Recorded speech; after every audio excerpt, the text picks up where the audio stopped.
नमस्कार दोस्तों, आप सभी का स्वागत है सूर्यांश साइबर। तो दोस्तों, इस वीडियो में आज हम सीखने वाले हैं किस प्रकार से आप उत्तर प्रदेश भर्ती बोर्ड के द्वारा जो एक शॉर्ट नोटिफिकेशन जारी किया गया है कि उत्तर प्रदेश में 19,220 पदों पर भर्ती की जाएगी, उसके रिगार्डिंग जो है उनके द्वारा एक ओटीआर की प्रक्रिया प्रारंभ कर दी गई है। तो उस ओटीआर की प्रक्रिया को किस प्रकार से आप लोग करना, इस वीडियो में हम उसी प्रक्रिया के बारे में चर्चा करने वाले हैं और उसको स्टेप बाय स्टेप करके आपको दिखाने वाले हैं किस प्रकार से आप उस प्रक्रिया को कर सकते हैं। तो चलिए दोस्तों, वीडियो को शुरू करते हैं।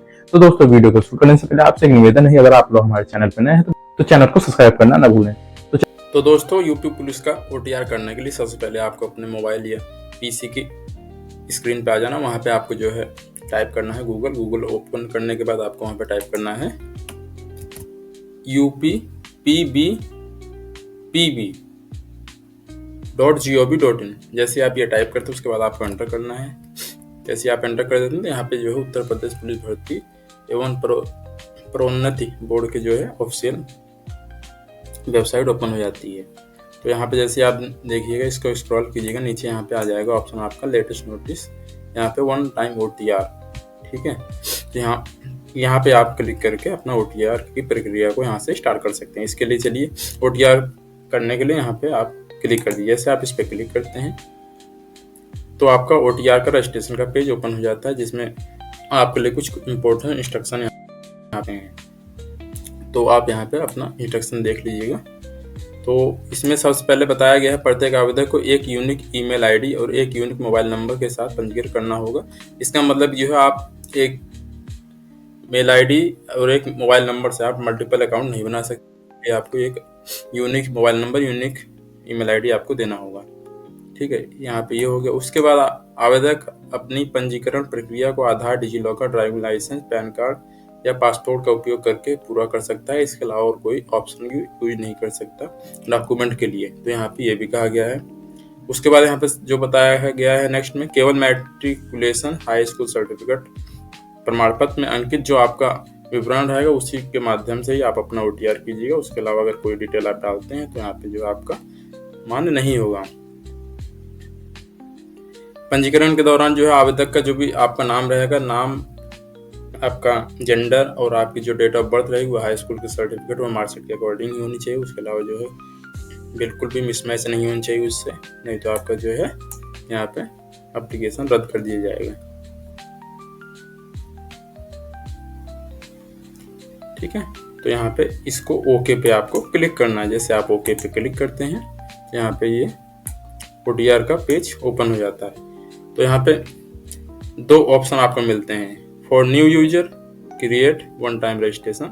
उसके बाद आपका जो है ऑलरेडी जो यूजर हैं तो यहाँ पे अपना लॉगिन कर सकते हैं। लॉगिन के मल्टीपल यहाँ पे ऑप्शन दिए गए हैं। आप लॉगिन विथ अकाउंट से कर सकते हैं, लॉगिन विथ आधार से कर सकते हैं, लॉगिन विथ डिजिलॉकर। 3 ऑप्शन से यहाँ पे आप लॉगिन कर सकते हैं। तो चलिए पहले यहाँ पे रजिस्ट्रेशन करते हैं, फ्रेश रजिस्ट्रेशन करके देखते हैं। फ्रेश रजिस्ट्रेशन के लिए आपको रजिस्ट्रेशन ईयर पे क्लिक करना। जैसे आप रजिस्ट्रेशन ईयर पे क्लिक करते हैं तो यहाँ पे आपके सामने एक नया पेज ओपन हो जाता है, जिसमें से आपको जो है कुछ आपकी पर्सनल इन्फॉर्मेशन मांगी जाती है। उसको यहाँ पे आप जो है फिलअप कर दीजिए। पर्सनल इन्फॉर्मेशन में आपका मेल आईडी पूछा जाता है। उसके बाद यहाँ पे आपको मोबाइल नंबर, यहाँ पे अपना मेल आईडी एंटर कर दीजिए और यहाँ पे अपना मोबाइल नंबर एंटर कर दीजिए। जैसे आप एंटर कर देते हैं उसके बाद यहाँ पे जनरेट ईमेल OTP पे क्लिक कर दिया और यहाँ पे आप जनरेट मोबाइल OTP पे क्लिक कर दीजिए। तो जैसे OTP आपको मिल जाए यहाँ पे एंटर कर दीजिए और मोबाइल का OTP आप मोबाइल के OTP के स्थान पर एंटर कर दीजिए। तो चलिए मैं ये मोबाइल और मेल आईडी एंटर करके आपको आगे प्रक्रिया बताता हूँ। तो दोस्तों, जैसे ही आप जो है अपना मेल आईडी और मोबाइल नंबर एंटर कर देते हैं, OTP जनरेट कर देते हैं, तो आपका मोबाइल और मेल पे OTP चला जाता है। तो उसके बाद आपको यहाँ पे अपना OTP एंटर करना है। जैसे आप OTP एंटर कर देते हैं तो दोस्तों, जैसे ही आप वेरीफाई एंड प्रोसीड पे क्लिक करते हैं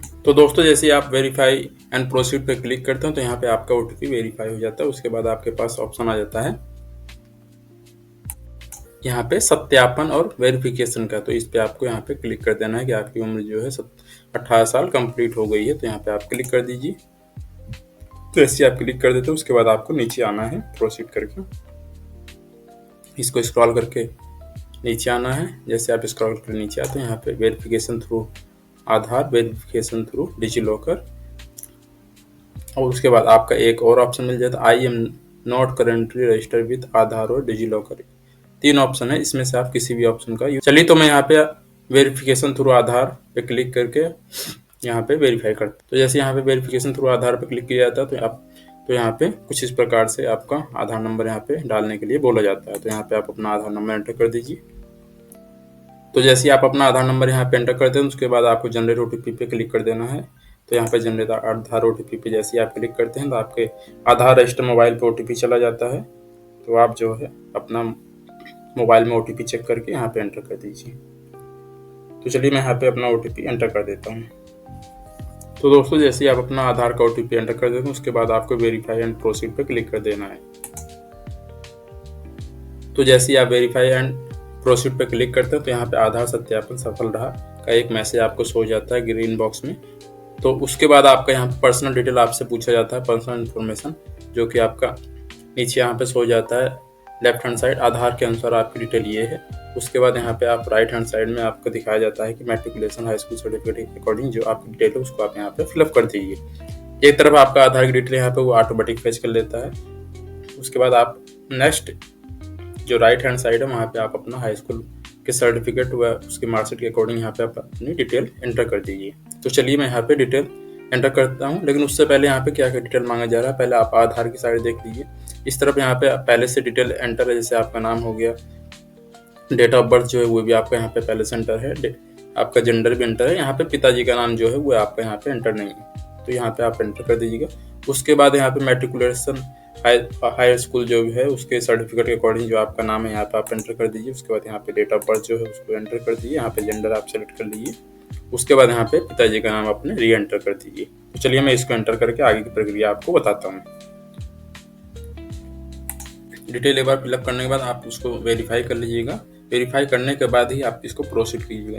तो चलिए यहाँ पे डिटेल में वेरीफाई कर लिया हूँ। उसके बाद यहाँ पे प्रोसीड बटन पे क्लिक करता हूँ। जैसे आप प्रोसीड बटन पे क्लिक करते हैं तो यहाँ पे जो आपका नेक्स्ट स्टेप आता है वो आपका रहता है पासवर्ड क्रिएशन का। तो यहाँ पे आपसे आपका पासवर्ड बनाने के लिए बोला जाता है। तो आप अपना जो भी पासवर्ड है उसको आप यहाँ पे बना लीजिए। पासवर्ड का जो बनाना है वो उसमें आपका कैपिटल में भी रहना चाहिए, स्मॉल में भी रहना चाहिए, और आपका डिजिट भी रहना चाहिए और स्पेशल करेक्टर भी होना चाहिए। सब कॉम्बिनेशन के साथ अपने यहाँ पे पासवर्ड बना लीजिए। तो चलिए मैं यहाँ पे पासवर्ड अपना एंटर करता हूँ। उसके बाद आगे की प्रक्रिया आपको बताता हूँ।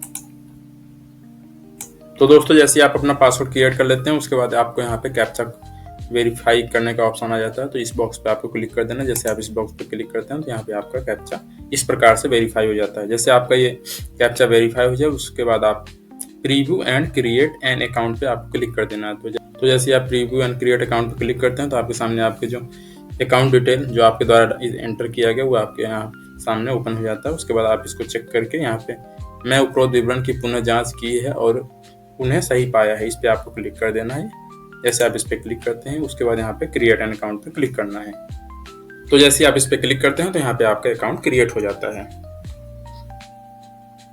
तो दोस्तों जैसे आप क्रिएट एन अकाउंट पे क्लिक करते हैं तो आपके सामने एक इन्फॉर्मेशन का मैसेज आ जाता है। इसमें आपसे बताया जाता है खाता बनाने के फॉर्म में भरे गए विवरण जो भी द्वारा डाला गया, मेल आईडी, मोबाइल नंबर सही जितने भी आपके विवरण डाले गए हैं, नाम, पिता का नाम, डेट ऑफ बर्थ, ये आप जो है परिवर्तित नहीं कर सकते, इसलिए आप इसको एक बार पुनः चेक कर लीजिए। उसके बाद ही आप आगे बढ़िएगा। तो चलिए अपना डिटेल यहाँ पे पूरा सही है, मैं यहाँ पे प्रोसीड करता हूँ। जैसे प्रोसीड करता हूँ तो यहाँ पे अपना अकाउंट क्रिएट हो जाता है। तो दोस्तों जैसे आपका अकाउंट क्रिएट हो जाए उसके बाद आपको फॉर ऑलरेडी रजिस्टर्ड यूजर वाले सेक्शन पे आ जाना। वहाँ पे आपको जो है लॉगिन कर लेना है अपना अकाउंट, जो कि अपना आधार के माध्यम से ही यहाँ पे आधार ओटीपी के माध्यम से अपना अकाउंट क्रिएट किया गया, इसलिए यहाँ लॉगिन विथ अकाउंट से करना है। तो आप यहाँ पे लॉगिन विथ अकाउंट पर क्लिक कर दीजिए। जैसे आप लॉगिन विथ अकाउंट पर क्लिक करते हैं तो यहाँ पे आपसे आपका मेल आईडी और पासवर्ड यहाँ पे मांगा जाता है। आप इसको यहाँ पे मेल आईडी की जगह एंटर कर दीजिए, पासवर्ड की जगह एंटर करके यहाँ पे जो आपका आई एम नॉट रोबोट है इस पे आप चेक बॉक्स पे क्लिक कर दीजिए। तो चलिए मैं यहाँ पे फिलअप करके आगे प्रक्रिया आपको बताता हूँ।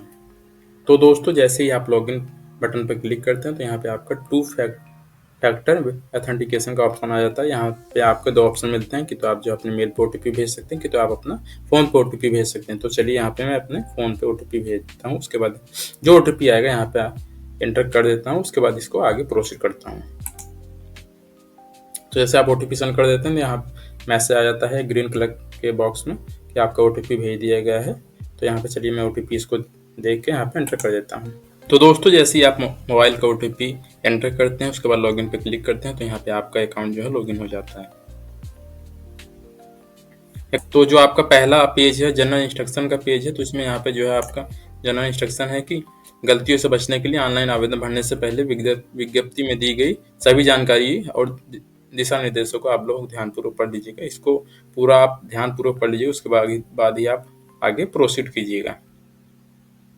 तो यहाँ पे किसी प्रकार का भी कोई अब ऑनलाइन एप्लीकेशन फॉर्म नहीं आया है, इसलिए यहाँ पे जो है वो शो नहीं कर रहा है। एप्लीकेशन हिस्ट्री में भी चूंकि ये पहली बार OTR का सिस्टम आया, तो यहाँ पे कोई आपको हिस्ट्री शो नहीं होगी। तो दोस्तों जैसे ही आपका उत्तर प्रदेश पुलिस का फॉर्म आ जाएगा, तो यहाँ पे आपका ऑनलाइन एप्लीकेशन फॉर्म के सेक्शन में आपको शो हो जाएगा। तो यहाँ पे आप सीधा लॉगिन करके उस फॉर्म को यहाँ से आप अप्लाई कर सकते हैं। अब जितने भी उत्तर प्रदेश भर्ती एवं पदोन्नति बोर्ड के द्वारा जो भी फॉर्म निकाले जाएंगे उनके विभाग से, तो यहाँ पे सभी फॉर्म यहाँ पे शो हो जाएंगे। उसके बाद जो भी फॉर्म आप फिलअप कीजिएगा, यहाँ पे एप्लीकेशन जो हिस्ट्री है इस बॉक्स में आपको यहाँ पे पूरे के पूरे फॉर्म आपको यहाँ पे शो हो जाएंगे। तो दोस्तों इस प्रकार से आप अपना जो है उत्तर प्रदेश पुलिस का जो OTR नया सिस्टम आया है उसका फॉर्म 5 मिनट में आप फिलअप कर सकते हैं। तो दोस्तों अगर आपको वीडियो अच्छा लगा, वीडियो को लाइक करें, शेयर करें, साथ ही साथ चैनल को सब्सक्राइब करना ना भूलें, जिससे किसी प्रकार की वीडियो आपको निरंतर मिलती रहे। Thank you for